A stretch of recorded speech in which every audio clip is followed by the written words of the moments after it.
Bonjour, nous retrouvons un invité spécial, le correspondant français de l'Office du tourisme du parc Yosemite, Baptiste Legrand. Bonjour, merci de m'accueillir.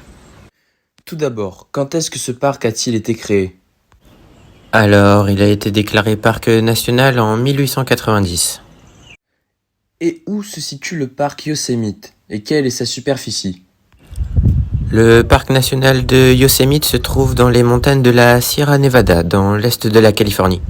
Il s'étend sur environ 3079 km². Quelle activité me conseilleriez-vous de faire si je décide de m'y rendre? Alors, l'activité la plus populaire du moment est le camping.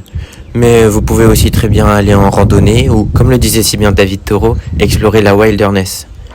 Il y a aussi des visites guidées et pour vos enfants, des programmes participatifs offerts par les rangers. Quels sont les meilleurs endroits à visiter dans ce parc de Yosemite?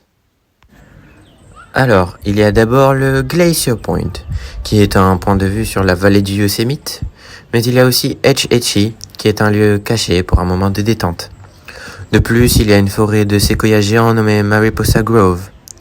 Et enfin, il y a aussi de nombreuses cascades, mais celles-ci sont plus intéressantes à voir durant le printemps.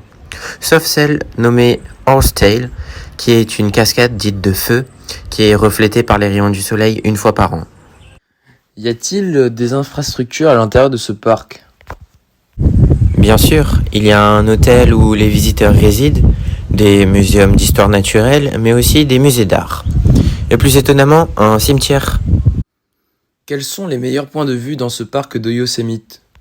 Comme je vous l'ai dit précédemment, il y a le Glacier Point qui survole la vallée du Yosemite, mais aussi le Tunnel View qui offre la plus belle vue sur le parc et est à couper le souffle. On peut notamment monter sur le Olmsted Point qui permet de contempler le parc de différents angles. Et mon point de vue favori est le Sentinel Bridge, qui est célèbre pour ses vues sur le Half Dome, qui est reflété sur la Merced River, mais aussi les vues sur les Yosemite Falls.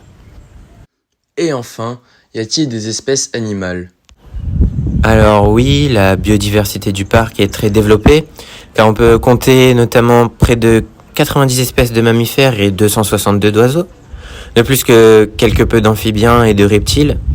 En ce qui concerne les cours d'eau, il n'y avait que très peu d'espèces aquatiques, et nous avons donc dû introduire des espèces non endémiques.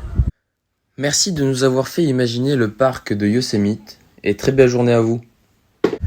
Merci à vous de m'avoir laissé l'occasion de vous inviter au voyage. Au revoir. Au revoir.